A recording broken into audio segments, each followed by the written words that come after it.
Hey, this is Alvi from Techitron, and you're watching the review of the Linnex LX55 smartphone. Be sure to subscribe to our channel if you want to get the videos the moment we upload them, and drop a like if you think this video was cool.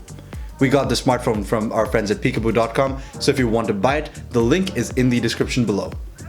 The LX55's design took me by surprise. The build is pretty solid, or at least it feels pretty solid. Most of the body is made of metal, with only two plastic parts around the camera and the speaker. The device itself is quite comfortable to hold in hand, and the buttons, which are on the right hand side, are made of metal, easy reach, and clicky as well.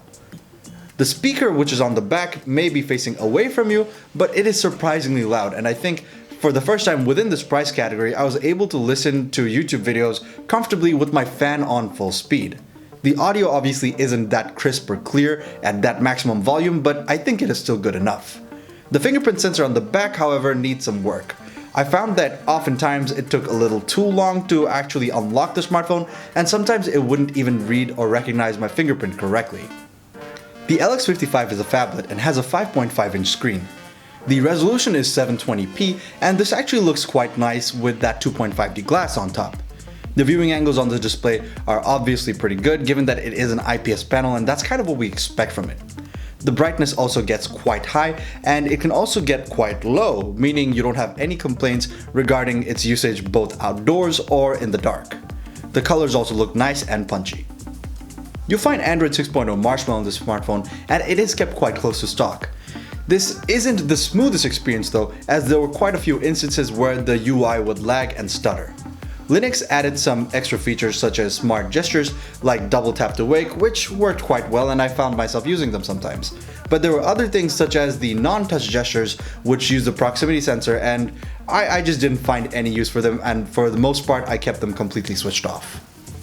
The CPU is a quad-core 1.2 GHz MediaTek processor, and it comes with 2 GB of RAM and 16 GB of built-in storage, which is expandable via microSD up to 64 GB. The battery is 3000 mAh, and in my experience it lasted me consistently throughout a full day of use. On a few days where I was using the device more sparingly, I got about a day and a half of use, so keep in mind that power consumption. Gaming was quite alright, and with this particular configuration, you'll expect to see some stutters and lags on games like Modern Combat 5 and GTA San Andreas. Other titles like Asphalt Extreme and some lower end titles actually run quite well, and never did I find myself taken out of the experience because of a few stutters or frame skips. The main camera is an 8 megapixel unit, and the front facing camera is a 5 megapixel unit. Now this smartphone got quite lucky as the conditions outdoors were ideal for daylight photography. Therefore daylight shots obviously looked very nice, and colors, especially green, looked very vibrant and punchy. There wasn't that much detail though due to the low resolution of the camera, so I suggest you don't try zooming in. The front facing camera does a good job with selfies, but the shutter is quite slow. In low light things start to get quite noisy, and that's pretty much expected from a smartphone like this. So try using HDR mode in this situation, but you have to keep absolutely still or risk getting a blurry photo. The LX55 costs 8,888 taka. Illuminati confirmed. It also comes with this special box which can be turned into a sort of projector, but really this is nothing but a cool toy, and it's not really useful in any way or manner. It's just fun to play around with and maybe show your friends that you got a little cardboard box projector over here. For the price, the smartphone offers some very good build quality as well as some very nice design and a large display for good media consumption.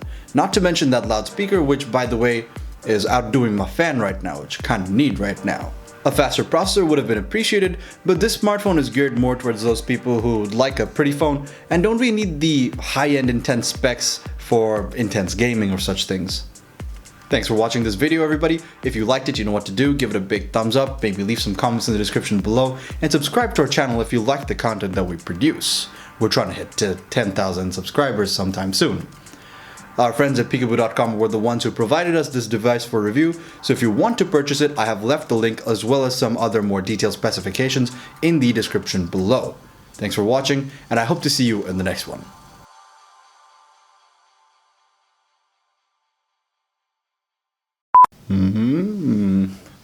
Kept the mic off. Testing, 1, 2.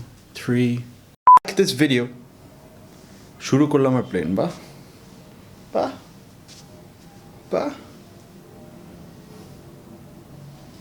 বাহ. Take your time. Take it. It's not like I have any work to do. সারা বাংলাদেশের plane আমার বাসার উপর দিয়ে যায়.